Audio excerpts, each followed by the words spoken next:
नमस्कार, कालचिंतन.com में आपका स्वागत है। मैं R.K. श्रीवास्तव आपके लिए एक सनसनीखेज खबर लेकर के आया हुआ हूँ।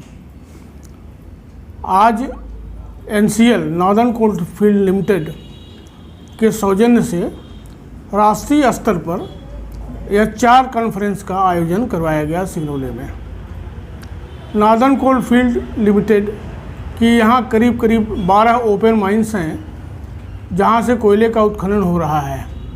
इस अवसर पर CIL कोल इंडिया के चेयरमैन श्री प्रमोद अग्रवाल यहाँ पधारे थे।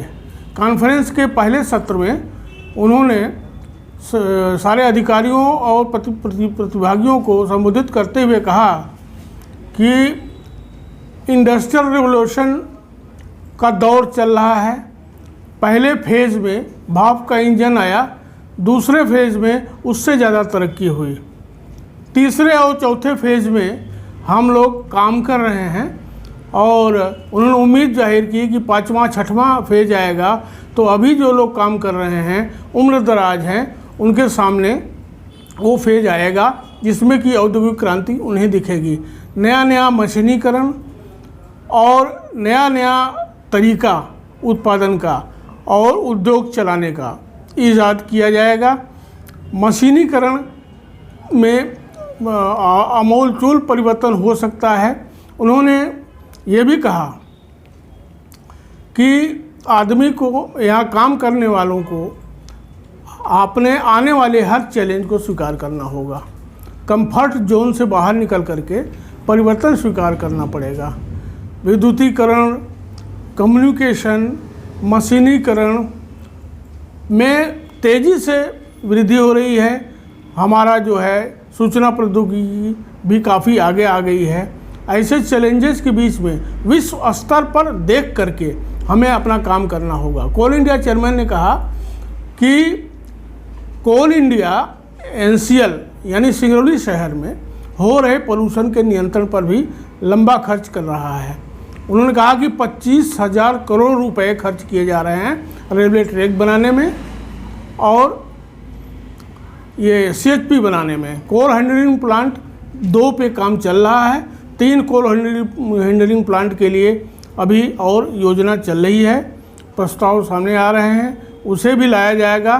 5 CHP बन के तैयार हो जाएगा तो रोड ट्रांसपोर्टेशन बंद हो सकता है।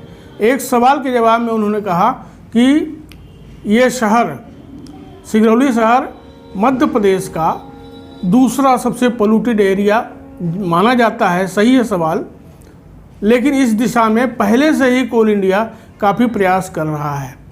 हम चाहते हैं, उन्होंने कहा कि वे चाहते हैं कि जल्द से जल्द मैकेनाइज्ड तरीके से कोल का डिस्पैच शुरू हो जाए, जिससे रोड पर जो स्थिति बनी हुई है, रोड पे जो ट्रांसपोर्टेशन हो रहा है वो बंद हो जाए। उन्होंने यह बात भी भरोसे से कहा कि 80% से लेकर 90% तक जो डस्ट एरिया में दिखाई दे रही है या जिससे लोग परेशान हैं, जिससे वायु प्रदूषण हो रहा है, वह रोड ट्रांसपोर्टेशन बंद होने पर ख़त्म हो जाएगा। इसके बाद जो पोल्यूशन रहेगा उस पर भी NCL काफ़ी काम करेगा।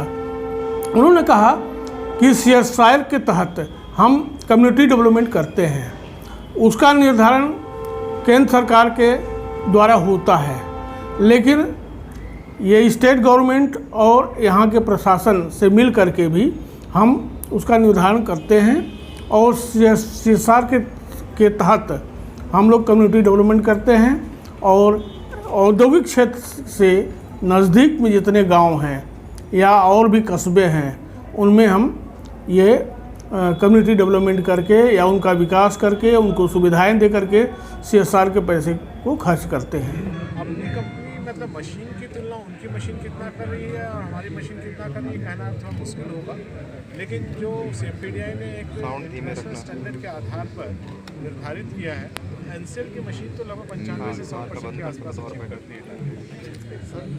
सर आपने प्रोडक्शन बढ़ाने की क्या प्लानिंग है?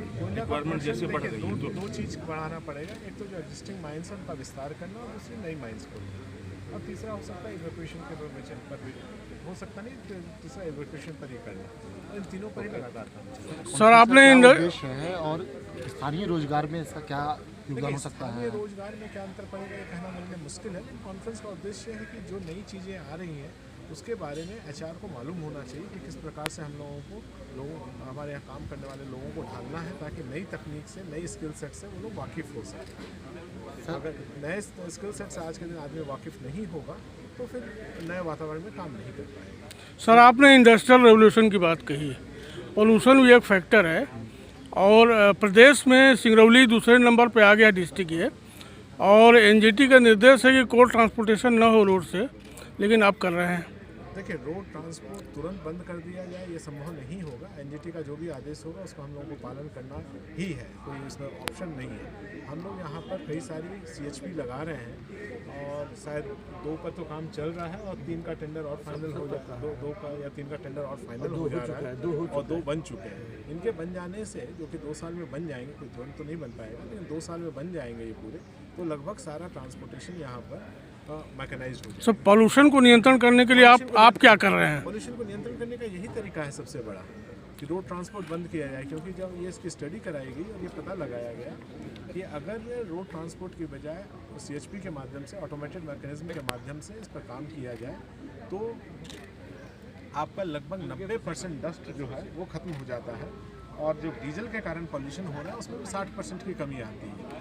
और इसी को लेकर CIL ने एक बड़ा प्रोजेक्ट लिया हुआ है जिसमें लगभग 35 प्रोजेक्ट्स बन रहे हैं, जिसमें 450 मिलियन टन कोयला प्रति वर्ष मैकेनाइज्ड माध्यम से जाएगा, और उस पर CIL CHP बनाने में 12,000 करोड़ और उसके लिए लाइन बनाने पर लगभग 10-12 हज़ार करोड़ और खर्च कर रहा है। इस प्रकार लगभग 25,000 करोड़ CIL खर्च कर रहा है, जो 2-3 साल में खर्च हो जाएगा। सर इस क्षेत्र को बढ़ाने के लिए CSR को बढ़ाने का कुछ CSR का तो मापदंड भारत सरकार ने निर्धारित किया है, लेकिन यहाँ के राज्य शासन से और स्थानीय शासन से इन लोगों का लगातार संपर्क रहता है। कल कलेक्टर साहब से हम भी मिले थे।